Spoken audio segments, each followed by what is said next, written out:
Welcome back friends. In this lecture આપણે કોષ એ જીવનનો એકમ, બરાબર, એ ટોપિકમાં આપણે ચર્ચા કરતા હતા અને છેલ્લે આપણે એની અંદર અલગ અલગ પ્રકારની જે કોષની અંદરની વિહંગ અવલોકન વિશેની ચર્ચાઓ કરી ચૂક્યા છીએ.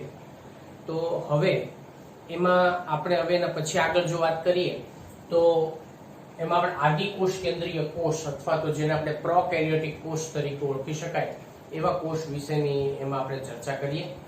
તો આદિકોષ કેન્દ્રીય કોષ અને સુકોષ કેન્દ્રીય કોષ, આ બે પ્રકારના કોષો જે છે એ સામાન્ય રીતે આપણને સજીવ સૃષ્ટિમાં જોવા મળતા હોય છે. આદિકોષ કેન્દ્રીય કોષ જેને આપણે સામાન્ય રીતે નિમ્ન કક્ષાના કોષો તરીકે ઓળખતા હોઈએ છીએ અને જેમાં બેક્ટેરિયા છે, નીલહરિત લીલ છે, માઇકોપ્લાઝ્મા છે, બરાબર, પીપીએલઓ એટલે પ્લુરોન્યુમોનિયા લાઇક ઓર્ગેનિઝમ્સ છે, વાયરસ છે, આવા જે બધા એકકોષીય જે સજીવો છે એનો અને ખાસ કરીને એમાં આદિકોષ કેન્દ્રીય સજીવોનો સમાવેશ આ બધાનો એમાં કરવામાં આવતો હોય છે. હવે આ જે સજીવો છે એ સજીવો ઉદ્વિકાસની દ્રષ્ટિએ પૃથ્વી ઉપર ઉત્પન્ન થયેલા સૌપ્રથમ સજીવો છે જેને આપણે આદિકોષ કેન્દ્રીય સજીવ તરીકે ઓળખી શકાય. અને આ સજીવો ખૂબ સૂક્ષ્મ રચના અથવા તો કદની દ્રષ્ટિએ ખૂબ નાના કદના આપણને જોવા મળતા હોય છે. નરી આંખે આપણે માંડ જોઈ શકીએ અથવા તો માઇક્રોસ્કોપની અંદર એનું અવલોકન જે છે એ કરી શકાતું હોય છે. હવે એમાં કેટલાક સજીવો જે છે એ ખૂબ નાના કદના અને બીજું કે વિભાજનની અંદર ખૂબ ઝડપથી વિભાજન પામવાની ક્ષમતા એની અંદર ધરાવતા જોવા મળતા હોય છે. જેમ કે આપણે ઓલરેડી બેક્ટેરિયામાં ચર્ચા કરી ચૂક્યા છે કે 2 થી 4 એવા અલગ અલગ પ્રકારના જે માઇક્રોમીટર જેટલા કદ એમાં ધરાવતા હોય. પીપીએલઓ જે છે પ્લુરોન્યુમોનિયા લાઇક ઓર્ગેનિઝમ્સ એ 0.1 માઇક્રોમીટર મ્યુએમ જેટલો આપણને કદ જોવા મળે છે. જેમ વાયરસ છે તો એની અંદર ખૂબ નાના સૂક્ષ્મ કદના જે સજીવ, બરાબર, જેમ 0.02 થી 0.2 એમાં મ્યુએમ જેટલું જે કદ છે એ આપણને જોવા મળતું હોય છે. તો હવે આદિકોષ કેન્દ્રીય જે કોષો છે એની અંદર આપણે બેક્ટેરિયા વિશેની જો વાત કરીએ તો બેક્ટેરિયા નો સમાવેશ પણ આપણે એમાં વાત કરીએ આગળ કે પ્રોકેરિયોટિક કોષની અંદર જ કરવામાં આવતો હોય છે. અને ઘણા બધા અલગ અલગ પ્રકારના નિવાસ સ્થાનની અંદર બેક્ટેરિયા જે છે એ પ્રાપ્ત થતા હોય છે. અને જમીનની અંદર હોય, અવકાશમાં, તે હવામાં કેટલા બધા સૂક્ષ્મ જીવો, આપણે આસપાસ પણ કેટલા બધા બેક્ટેરિયા જે છે એ કદાચ હવામાં પણ હોય પણ આપણે એને મેં કીધું એમ કે માઇક્રોસ્કોપ સિવાય આપણે એને એવી રીતે જોઈ શકતા નથી, બરાબર. એટલે બેક્ટેરિયા જે છે એ આદિકોષ કેન્દ્રીય કોષ અને જેમાં એના અલગ અલગ પ્રકાર જે છે બેક્ટેરિયાના એ પણ આપણને જે જોવા મળતા હોય છે. તો એમાં આપણે જે બેક્ટેરિયા છે એ બેક્ટેરિયાના પ્રકાર વિશેની જો વાત કરીએ તો બેક્ટેરિયાના પ્રકાર ઘણી બધી રીતે એમાં પાડવામાં આવતા હોય છે. પણ અહીંયા આપણે કોના આધારે પાડશું તો કે એના આકારના આધારે. આકાર જે છે એ આકારના આધારે બેક્ટેરિયાના અલગ અલગ પ્રકાર જે છે એ પાડવામાં આવતા હોય છે. જેમ કે એમાં જો વાત કરીએ તો સૌથી પહેલો પ્રકાર જે છે એનો, બરાબર, એમાં બેક્ટેરિયા જે છે એ કેવા હોય તો કે ગોળ આકારની રચના ધરાવતા બેક્ટેરિયા હોય. ગોળ આકારની રચના ધરાવતા એટલે આપણે એને ગોળાણુ તરીકે ઓળખી શકાય છે, બરાબર. આ છે ગોળાણુ. તો આ ગોળાણુ બેક્ટેરિયા છે જેને આપણે કોકાઈ કે કોકસ બેક્ટેરિયા તરીકે ઓળખવામાં આવે છે. તો હવે એને આપણે ગોળાણુ તરીકે ઓળખી શકાય, બરાબર. કોકસ એટલે એની અંદરના જેમ કે સ્ટ્રેપ્ટોકોકસ, તો એ કેવા હોય તો કે ગોળાણુ બેક્ટેરિયા છે. એવી જ રીતે બીજો પ્રકાર જે છે એમાંનો, બરાબર, એની અંદરના જે બેક્ટેરિયા જે છે આપણને દંડાકારના જોવા મળતા હોય છે. એટલે આ દંડાકારના જે બેક્ટેરિયા જોવા મળતા હોય એને આપણે શું કહીશું તો કે એને દંડાણુ તરીકે ઓળખી શકાય. એટલે આ દંડાણુ એટલે આપણે એને બેસિલસ તરીકે ઓળખી શકાય છે. આ છે બેસિલસ, બેસિલાઈ. તો જેમ કે એમાં ઘણા બધા આપણે બેક્ટેરિયાનો સૂક્ષ્મજીવનો સમાવેશ જે છે એ બેસિલસ દંડાણુ તરીકે કરવામાં આવતો હોય છે. હવે એમાં ગોળાણુ અને દંડાણુની બધાની અલગ અલગ પ્રકારની સંખ્યાનું જોડાણ જે છે એના આધારે પાછળ એના જુદા જુદા પ્રકાર જે છે પાડવામાં આવતા હોય છે. તો આ બે પ્રકાર છે. ત્રીજો પ્રકારની જો એમાં વાત કરીએ આપણે તો ત્રીજો પ્રકાર છે એની અંદર અમુક બેક્ટેરિયા હોય કે જે આપણને અલ્પવિરામ આકારની જે રચના છે એ ધરાવતા જોવા મળતા હોય છે. આ રીતે, બરાબર, અલ્પવિરામ આકારની રચના ધરાવતા હોય. એટલે આ અલ્પવિરામ આકારના બેક્ટેરિયા છે જેને આપણે વિબ્રિયો તરીકે ઓળખવામાં આવે છે. તો આ છે વિબ્રિયો. બરાબર, એટલે એ વિબ્રિયો પ્રકારના. અને ચોથું જે આપણે જો વાત કરીએ એની અંદર તો કેટલાક જે છે સ્પાઇરલ રચના ધરાવતા હોય છે, સ્પાઇરિલમ તરીકે આપણે ઓળખી શકાય. તો એ સ્પાઇરલ રચના ધરાવતા હોય છે, બરાબર. એટલે આ પ્રકારના જે છે વિબ્રિયો એ અલ્પવિરામ આકારના બેક્ટેરિયા તરીકે અથવા તો એને આપણે ઘણા વકરાણુ તરીકે પણ ઓળખવામાં આવે છે. અને આ એમાં સર્પાણુ અથવા તો એ સ્પાઇરિલમ, બરાબર, સ્પાઇરિલમ તરીકે એને ઓળખવામાં આવે છે.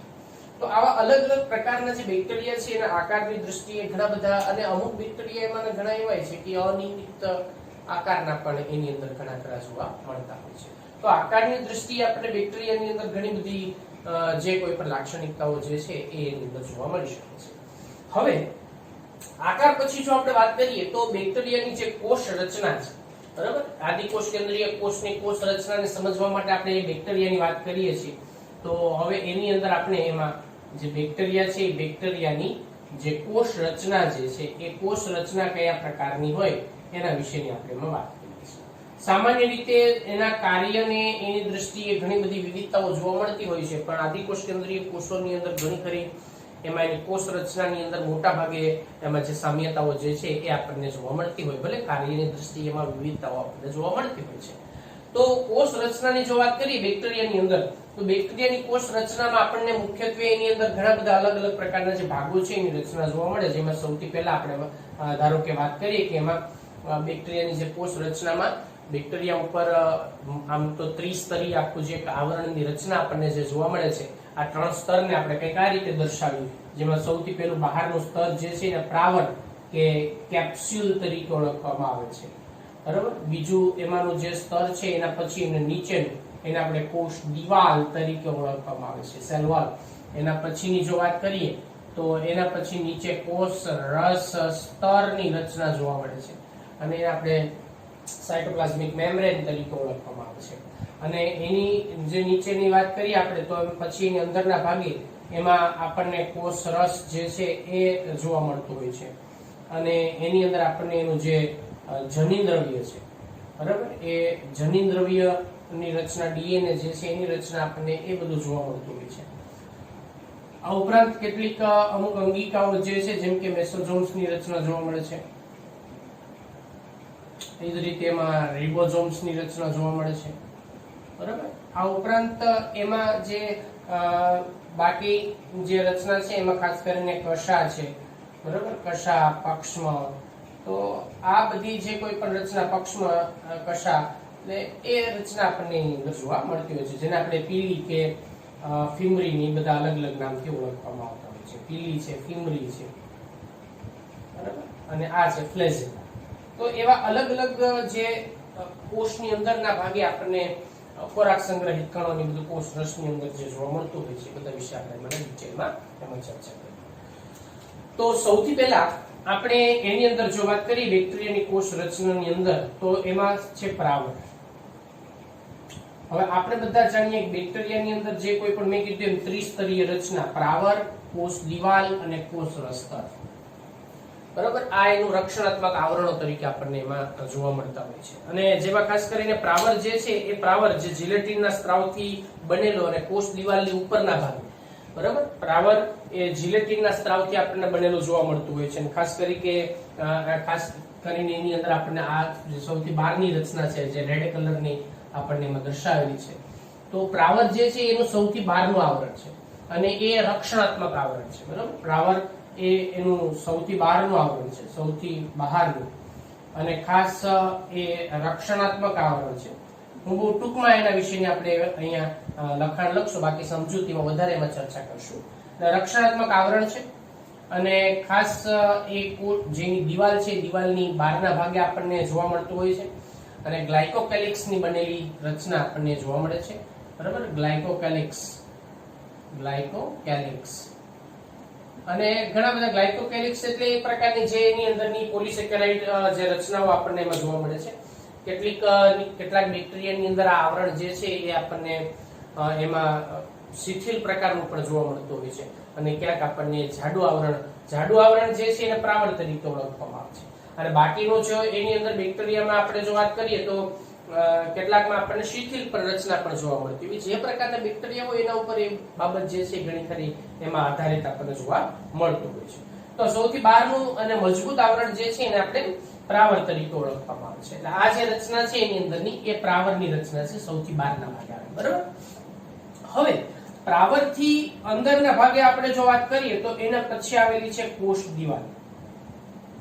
તો બેક્ટેરિયા ની અંદર આપણને જે કોષ દિવાલ જે છે પ્રાવરની નીચેના ભાગે કોષ દિવાલની રચના જોવા મળે છે. જે બ્લેક કલરની બોર્ડર જે દેખાય છે આપણને, બરાબર, એની કોષ દિવાલની રચના એ એમાં દર્શાવેલી છે. હવે કોષ દિવાલ જે છે સામાન્ય રીતે એની અંદર 50 થી 100 એંગસ્ટ્રોમ જેટલી જાડાઈ ધરાવતી રચના છે. બરાબર. એ પ્રાવરની નીચે અને કોષરસ સ્તરની ઉપરના ભાગે હોય અને જે સામાન્ય રીતે 50 થી 100 એંગસ્ટ્રોમ, બરાબર, આટલી એ જાડાઈ જે છે એ એમાં આપણને ધરાવતી જોવા મળતી હોય છે. અને ખાસ એમાં પેપ્ટિડોગ્લાયકેન, લિપોપ્રોટીન, એમિનો એસિડ એવા બધા ભાગો જે છે એમાં ખાસ આવેલા હોય. અને એમાંય તે પેપ્ટિડોગ્લાયકેન જે છે એ પેપ્ટિડોગ્લાયકેન એ એની જે રચના છે એ રચનાની અંદરનું મુખ્ય ઘટક એની ગણી શકાય. સિવાય એમાં ઘણા બધા એમિનો એસિડ છે, પોલિસેકેરાઇડ સબસ્ટન્સ જે બધા, બરાબર, એ બધાની રચના પણ એમાં આવેલી જોવા મળતી હોય છે. એટલે આ પેપ્ટિડોગ્લાયકેન જે છે એની બનેલી હોય છે, એટલે એની બનેલી રચના છે. હવે કોષ દિવાલ જે છે ને એ બે કામ કરે છે. એક તો એ સૌથી પહેલા તો કોષનો આકાર જે છે એને જાળવવામાં મદદ કરે છે અને બીજું એનું જે રક્ષણ જે છે એ રક્ષણમાં, આકાર અને જાળવવામાં અને રક્ષણમાં એને મદદ કરે છે. તો આ રીતે એની કોષ દિવાલ જે છે એ આપણને એમાં રક્ષણાત્મક આવરણ તરીકે એમાં આવેલી જોવા મળતી હોય છે. કોષને આકાર આપવાનું ખાસ એની અંદરની રચના જોવા મળતી હોય છે. હવે પેપ્ટિડોગ્લાયકેનની એમાં કઈ કેટલી હાજરી છે એના આધારે હેન્સ ક્રિશ્ચિયન ગ્રામ નામના એક વૈજ્ઞાનિક જે છે એને બેક્ટેરિયાને ઓળખવા માટેની એક વર્ગીકરણ પદ્ધતિ વિકસાવેલી છે, જેને આપણે ગ્રામ અભિરંજક પદ્ધતિ તરીકે ઓળખી શકાય છે. તો એ ગ્રામ અભિરંજક પદ્ધતિ જે છે, બરાબર, ગ્રામ અભિરંજક પદ્ધતિ, અને આ પદ્ધતિ જે છે એ હેન્સ ક્રિશ્ચિયન ગ્રામ નામના એક વૈજ્ઞાનિક, બરાબર, ક્રિશ્ચિયન ગ્રામ, આ જે વૈજ્ઞાનિક છે એ વૈજ્ઞાનિક દ્વારા આપવામાં આવી છે. અને એના આધારે બેક્ટેરિયાના જે બે પ્રકાર જે છે પાડવામાં આવે છે. એમાંના એક જેને આપણે કહી શકાય ગ્રામ પોઝિટિવ, બરાબર, ગ્રામ પોઝિટિવ બેક્ટેરિયા, જેને આપણે આ રીતે દર્શાવી શકાય G+VE, ગ્રામ પોઝિટિવ બેક્ટેરિયા. અને બીજા જે છે એને કહેવામાં આવે છે ગ્રામ નેગેટિવ બેક્ટેરિયા, બરાબર, જે ગ્રામ નેગેટિવ બેક્ટેરિયા. તો આ રીતે એના બે પ્રકાર જે છે એની અંદરના એ પાડવામાં આવતા હોય છે. હવે ગ્રામ પોઝિટિવ બેક્ટેરિયાની અંદર શું હોય તો જેની અંદર પેપ્ટિડોગ્લાયકેનનું પ્રમાણ જે છે એ વધુ જોવા મળે છે. એની અંદર પેપ્ટિડોગ્લાયકેનનું પ્રમાણ વધારે હોય છે, જે સામાન્ય રીતે 50 થી 90% જેટલું પેપ્ટિડોગ્લાયકેન જે છે એમાં આપણને આવેલું જોવા મળે. એટલે આપણે એને ગ્રામ પોઝિટિવ બેક્ટેરિયા તરીકે ઓળખી શકાય. અને આ ગ્રામ પોઝિટિવ બેક્ટેરિયા જે છે ને ક્રિસ્ટલ વાયોલેટ થી અભિરંજિત કરવામાં આવતા હોય છે, બરોબર. એટલે પેપ્ટિડોગ્લાયકેનનું પ્રમાણ એની અંદર આપણને વધારે માત્રામાં જોવા મળે છે. અને ક્રિસ્ટલ વાયોલેટ, આ ક્રિસ્ટલ વાયોલેટ જે છે અભિરંજક છે, એ અભિરંજક વડે એને આપણે અભિરંજિત કરવામાં આવે તો આપણને માઇક્રોસ્કોપમાં એ સ્લાઇડને મૂકીને જોતા એ આપણને બ્લુ કલર જેવી રચના ધરાવતા જોવા મળતા હોય છે. અને ક્રિસ્ટલ વાયોલેટ વડે અભિરંજિત કરી શકાય છે. તો ગ્રામ પોઝિટિવમાં પેપ્ટિડોગ્લાયકેનનું પ્રમાણ વધારે હોય છે, બરાબર. એવી જ રીતે ગ્રામ નેગેટિવ છે તો એમાં પેપ્ટિડોગ્લાયકેનનું પ્રમાણ જે છે એ આપણને ઓછું જોવા મળે છે. અને સિવાયને જે કોઈ પણ પોલિસેકેરાઇડ કે એમિનો એસિડ કે જે કોઈ પણ ઘટકોનું પ્રમાણ એમાં આપણને વધારે માત્રામાં જોવા મળતું હોય છે. એને આપણે ગ્રામ નેગેટિવ બેક્ટેરિયા તરીકે ઓળખવામાં આવે છે. અને ગ્રામ નેગેટિવ બેક્ટેરિયા જે છે એને આપણે જો માઇક્રોસ્કોપની અંદર એમાં જોવા માટે એને સેફ્રેનિન વડે અભિરંજિત કરવામાં આવે છે. સેફ્રેનિન એ પણ એક અભિરંજક છે અને એ અભિરંજક વડે એને અભિરંજિત કરવામાં આવે છે. અને અભિરંજિત સેફ્રેનિન વડે કરવામાં આવે તો આપણને એ લાલાશ પડતા રંગના જે છે એ, બરાબર, એના ગુલાબી લાલાશ પડતા રંગના આપણને એમાં જોવા મળતા હોય છે. એટલે એ આપણને એમાં ગુલાબી લાલ રંગના જોવા મળતા હોય છે. અને આની અંદર જે છે એ કેવા તો કે બ્લુ કલરના આપણને ભૂરા રંગ ધરાવતા ચોકમાં જોવા મળતા હોય છે. તો આ રીતે ક્રિશ્ચિયન ગ્રામ જે છે બરાબર, એના દ્વારા બેક્ટેરિયાની કોષ દિવાલ જે છે એની અંદર પેપ્ટિડોગ્લાયકનનું પ્રમાણ કેટલું છે એના આધારે એને બેક્ટેરિયાને ઓળખવા માટેની પદ્ધતિ જે છે એના દ્વારા વિકસાવવામાં આવતી મળતી હોય છે. એને આપણે ગ્રામ પોઝિટિવ બેક્ટેરિયા, બરાબર. એટલે આજે એની જે કોષ દિવાલની જે રચના છે, કોષ દિવાલ એમાં પેપ્ટિડોગ્લાયકન જે છે, પેપ્ટિડોગ્લાયકનનું એમાંનું પ્રમાણ જે છે આપણને કેટલું જોવા મળતું હોય છે, અને એના આધારે એની અંદરના પ્રકાર જે છે જુદા જુદા એમાં બે પ્રકાર પોઝિટિવ અને નેગેટિવ, બરાબર, એ આપણે એમાં પાડી શકાય છે. હવે એના પછી જો આપણે આગળ વાત કરીએ તો આપણે વાત કરી પ્રાવર કોષ દિવાલ. હવે કોષ દિવાલ, પ્રાવર, પછી કોષ દિવાલ. અને કોષ દિવાલની નીચેના ભાગે આપણને શું આવેલું જોવા મળે તો કે કોષ રસ સ્તર, બરાબર, એની રચના જોવા મળતી હોય છે. તો એના વિષયમાં આપણે ચર્ચા કરીએ તો એના પછી આવે છે કોષ રસ સ્તર. તો કોષ રસ સ્તર જે છે, બરાબર, એ કોષ દિવાલની નીચેના ભાગે આવેલું અને કોષ રસની ફરતે એક આવેલું આવરણ છે, જે કોષ રસ જે છે, કોષ રસને એ રક્ષિત કરવાનો અથવા તો આવરિત કરવાનું કામ એના દ્વારા આપણને થતું જોવા મળતું હોય છે. બીજું કોષ રસ સ્તર જે છે, બરાબર, એ અર્ધ પારદર્શક પટલ તરીકે એની અંદર કામ કરતું હોય છે. આ અર્ધ પારદર્શક પટલ છે, અર્ધ પારદર્શક પટલ છે. અને સામાન્ય રીતે બાકીના જે સુકોષ કેન્દ્રીય કોષોમાં જે રચના ધરાવતું હોય ને એવી જ રચના આપણને એની અંદર પણ ધરાવતી જોવા મળતું હોય છે. અને કોષરસ સ્તર જે છે સામાન્ય રીતે એમાં ફોસ્ફોલિપિડ છે, લિપોપ્રોટીન છે, બરાબર, એનું આપણને એ બનેલું જોવા મળતું હોય છે. તો કોષરસ સ્તર જે આપણે કોષ દિવાલની નીચેના ભાગે આવેલી અને એક કોષ રસને ફરતે આવેલી રચના છે, જે અર્ધ પારદર્શક અથવા અર્ધ પ્રવેશશીલ પટલ, આપણે અર્ધ પારદર્શક ની જગ્યાએ પ્લસ આપણે અર્ધ પ્રવેશશીલ પટલ જે છે એવો શબ્દ એ વાપરીએ કે એ અર્ધ પ્રવેશશીલ પટલ, અર્ધ પ્રવેશશીલ પટલ તરીકે કામ કરે છે, જે ઘટકોના વિનિમયની પ્રક્રિયા જે છે એની સાથે ખાસ એમાં સંકળાયેલું જોવા મળતું છે. તો હવે એના પછી નીચેના ભાગ, એટલે આપણે પ્રાવર વિશેની ચર્ચા કરી, કોષ દિવાલ, કોષ રસ સ્તર. હવે આપણે વાત કરશું કોષ રસ વિશે. તો ચોથો આપણે જોઈએ હવે એની અંદર કોષ રસ. તો કોષ રસ જે છે કોષ ની અંદરના ભાગે, કોષ રસ સ્તરની અંદરના ભાગે બધે જ જે કોઈ પણ એમાં ઘટ, જે શ્લેષ્મીય પ્રવાહી જે છે, બરાબર, એને આપણે કોષ રસ તરીકે ઓળખી શકાય છે. અને કોષ રસની અંદર ઘણા બધા ઘટકો આપણને આવેલા જોવા મળતા હોય. કોષ રસની અંદર જો આપણે વાત કરીએ તો એમાં મુખ્યત્વે પાણી છે, ઘણા બધા અલગ અલગ પ્રકારના ઉત્સેચકો છે, જુદા જુદા પ્રકારના ખોરાકના સંગ્રહિત ઘટકો છે, ખોરાક સંગ્રહિત તૈલી બિંદુઓ છે, બરાબર, આવા અંગિકાઓ છે, અલગ અલગ જે કોઈ પણ એ બધી રચનાઓ જે છે એ આપણને કોષ રસની અંદર એમાં આવેલી જોવા મળતું હોય છે. અને ખાસ કરીને અંગિકાઓની જો વાત કરવામાં આવે તો અંગિકાની અંદર જો આપણે વાત કરીએ તો એમાં ખાસ રિબોઝોમ્સ જે છે એ રિબોઝોમ્સ એમાં આવેલા જોવા મળતા હોય છે. અને એમાં રિબોઝોમ એ પટલ વિહીન અંગિકા છે. અને આદિકોષ કેન્દ્રીય જે કોષ છે એની અંદર આપણને 70S પ્રકારના રિબોઝોમ જે છે એ 70S પ્રકારના એમાં જોવા મળે છે, બરાબર, જોવા મળે છે. તો એ 70S પ્રકારના રિબોઝોમ એમાં આપણને આવેલા જોવા મળતા હોય, જે અલગ અલગ પ્રોટીન સંશ્લેષણની કાર્ય સાથે આપણને સંકળાયેલા જોવા મળતા હોય છે. એટલે આ રીતે એમાં પટલમય અંગિકાઓ છે ગેરહાજર હોય છે, બરાબર. એટલે રિબોઝોમ જે છે પટલ વિહીન અંગિકા છે, એટલે પટલમય અંગિકાઓ ગેરહાજર હોય છે. તો પટલમય અંગિકાની અંદર આપણે જેમ વાત કરી કે કણાભસૂત્ર છે ને એવા અલગ અલગ પ્રકારની જે રચનાઓ છે, પેરોક્સિઝોમ્સ છે અને બરાબર, એ બધી એની અંદર આવેલી જોવા નથી મળતી આમાં. એટલે પટલ વિહીન અંગિકાઓ જે છે એ આપણને એમાં જોવા મળતી હોય છે. હવે એ જ રીતે જો આપણે વાત કરીએ તો એના પછી એમાં કોષ કેન્દ્ર, બરાબર, એના વિશેની આપણે ચર્ચા કરીએ કે કોષ કેન્દ્ર. તો સૌથી પહેલા તો આનું જે કોષ કેન્દ્ર જે છે, કોષ કેન્દ્ર એ પટલ વિહીન રચના, એમાં કોષ કેન્દ્ર પટલ જે છે એની અંદર આપણને ગેરહાજર જોવા મળતું હોય છે.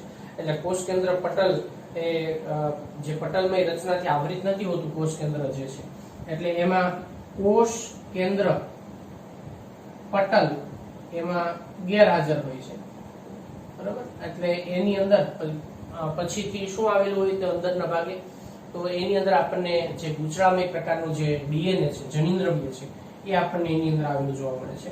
તો એનું જે જનીન દ્રવ્ય છે એ જનીન દ્રવ્ય, બરાબર, જે એની અંદરનો આપણને ગૂંચળામય પ્રકારનો જે ડીએનએ છે એ આપણને આવેલું જોવા મળતું હોય છે. તો એ ગૂંચળામય ડીએનએ જે કોઈ પણ પ્રકારના આવરણ વડે આવૃત હોતું નથી, તો એ પ્રકારની રચના આપણને એની અંદર આવેલું જોવા મળતું હોય છે. બીજું કે એના સિવાય એની અંદર એક વધારાનું પણ જનીન દ્રવ્ય જે છે એ આપણને એમાં આવેલું જોવા મળે છે, જેને આપણે સર્ક્યુલર ડીએનએ તરીકે, ગોળાકાર પ્રકારનું એક ડીએનએ એની અંદર આવેલું જોવા મળે છે, જેને આપણે પ્લાઝમિડ તરીકે ઓળખવામાં આવે છે. તો પ્લાઝમિડ જે છે એ પ્લાઝમિડ એ શું છે, તો કે પ્લાઝમિડ એ એની અંદર આવેલું એક વધારાનું ગોળાકાર જનીન દ્રવ્ય છે, બરાબર, ગોળાકાર જનીન દ્રવ્ય છે. અને આ જે જનીન દ્રવ્ય છે એ ઘણા બધા અલગ અલગ પ્રક્રિયા, ખાસ કરીને બેક્ટેરિયાની અંદરનું જે બાહ્ય સ્વરૂપીય જે લક્ષણો છે એ બાહ્ય સ્વરૂપીય લક્ષણોનું નિદર્શન જે છે પ્લાઝમિડ વડે થાય છે, ખાસ યાદ રાખજો. ચલો, એના પછી જો આપણે વાત કરીએ તો એની અંદર અંગિકા તરીકે એમાં જે મેસોઝોમ્સ છે એ મેસોઝોમ્સ ની રચના આવેલી જોવા મળે છે. અને મેસોઝોમ્સ જે છે એ કોષરસ સ્તર જે છે, કોષરસ સ્તરમાંથી વિસ્તૃતીકરણ પામી એટલે એની અંદરથી એક પ્રવર્ધ જેવી રચના ઉત્પન્ન થાય છે. અને પ્રવર્ધ જેવી રચના જે છે એને આપણે મેસોઝોમ્સ તરીકે ઓળખવામાં આવતી હોય છે, જે ઘણા બધા અલગ અલગ પ્રકારની નલિકામય કે ગોળાકાર કે એવી જુદી જુદી રચનાઓ જે છે એ તરીકે આપણને એમાં જોવા મળતી હોય છે. અને ઘણા બધા અલગ અલગ કાર્ય જે છે એમાં આપણને સંકળાયેલા જોવા મળતા હોય, જેમ કે કોષ દિવાલનું નિર્માણ છે, બરાબર, કોષ દિવાલ એનું નિર્માણ છે. આ જ રીતે એની અંદર એમાં કોષ વિભાજન છે. આ બધા જે કોષ વિભાજન, બરાબર, અલગ અલગ પ્રકારનો જે કોઈ પણ સ્ત્રાવની જે પ્રક્રિયા હોય અથવા તો સ્ત્રાવ ક્રિયા છે એ બધાની સાથે આપણને સંકળાયેલી જોવા મળતી હોય છે, જેને મેસોઝોમ્સ તરીકે ઓળખવામાં આવે છે. હવે આદિકોષ કેન્દ્રીય સજીવની વાત આપણે જો કરીએ તો અહીંયા ખાસ કરીને નીલહરિત લીલ જે છે એ નીલહરિત લીલની અંદર આપણને એક વિશિષ્ટ પ્રકારની એની અંદરની પટલમય વિસ્તૃતીકરણની એક રચના ધરાવતી એક ભાગ જોવા મળતો હોય છે. અને એ નીલહરિત લીલની અંદર આ જે રચના છે આપણે ક્રોમોફોર તરીકે ઓળખવામાં આવે છે, બરાબર. એટલે અહીંયા જો આપણે વાત કરીએ એની અંદર તો નીલહરિત લીલ જે છે એ નીલહરિત લીલ એની અંદર આપણને કોષરસ સ્તરના જે વિસ્તૃતીકરણને પરિણામે, બરાબર, એમાંથી જે રચનાનું નિર્માણ થાય છે એ રચના જેને આપણે ક્રોમોફોર તરીકે ઓળખવામાં આવે છે. અને આ જે ક્રોમેટોફોર જે છે, બરાબર, ક્રોમેટોફોર અને આ ક્રોમેટોફોર, બરાબર, જેનું મુખ્ય કાર્ય જે છે એની અંદરનું એ આપણને એમાં રંજક દ્રવ્ય તરીકે એટલે કે પ્રકાશ સંશ્લેષણની પ્રક્રિયા તરીકે એમાં જોવા મળતું હોય છે. એટલે આ એની અંદર રંજક દ્રવ્ય તરીકે એમાં આપણને વર્તે છે, બરાબર. તો આ એની વિશેની ચર્ચા થઈ. હવે એ સિવાય આપણે જો વાત કરીએ તો બેક્ટેરિયાની કોષની અંદર આપણને પક્ષમ અને કશા જેવી રચના જે છે એ એમાં આવેલી જોવા મળે છે, જેને એમાં પક્ષમ એટલે આપણે એને પીલી, બરાબર, ફિમ્બ્રી તરીકે ઓળખી શકાય, ફિમ્બ્રી, અને ખાસ એની અંદર કશા. આ ત્રણેય પ્રકારની જે રચનાઓ જે છે એ આપણને એની અંદર આવેલી જોવા મળતી હોય છે. તો એમાં જે બેક્ટેરિયાની અંદર એની કોષ દિવાલ ઉપરથી ઉદ્ભવતી જે પાતળી તંતુમય જે રચના છે એ તંતુમય રચનાને આપણે કશા તરીકે ઓળખી શકાય, જેની લંબાઈમાં ઘણી જાતિઓ પ્રમાણે વિવિધતાઓ જોવા મળતી હોય છે. અને મુખ્યત્વે એ પ્રચલનના કાર્ય જે છે એની સાથે આપણને સંકળાયેલી જોવા મળતી હોય છે, બરાબર. એટલે કશા જે છે એ પ્રચલન એનું કાર્ય જે છે એ એના દ્વારા આપણને થતું જોવા મળતું હોય છે. આ ઉપરાંત એની અંદર જે કશાની જો વાત કરીએ તો જ્યાંથી ઉત્પન્ન થાય ને એને આપણે તલકાય તરીકે ઓળખી શકાય.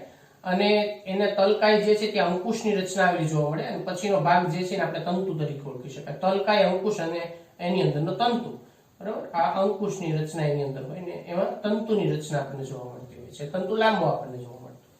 તો આ પ્રકારની રચના આપણને એની અંદર આવેલી જોવા મળતી હોય છે. અને બીજું કે એમાંથી જે લંબાયેલી એના બહારના ભાગે બાહ્ય ભાગમાં આવેલી આપણને જે રચના છે, બરાબર, નલિકામય પ્રકારની રચના, એને આપણે પીલી તરીકે ઓળખવામાં આવે છે.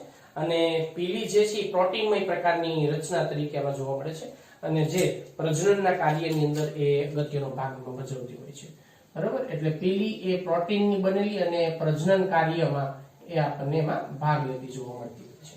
તો આ રીતે એમાં જે કોઈ પણ ફિમ્બ્રીની રચના જે છે એ પણ જોવા મળે છે. ફિમ્બ્રી પણ એક વિશિષ્ટ પ્રકારની રચના છે.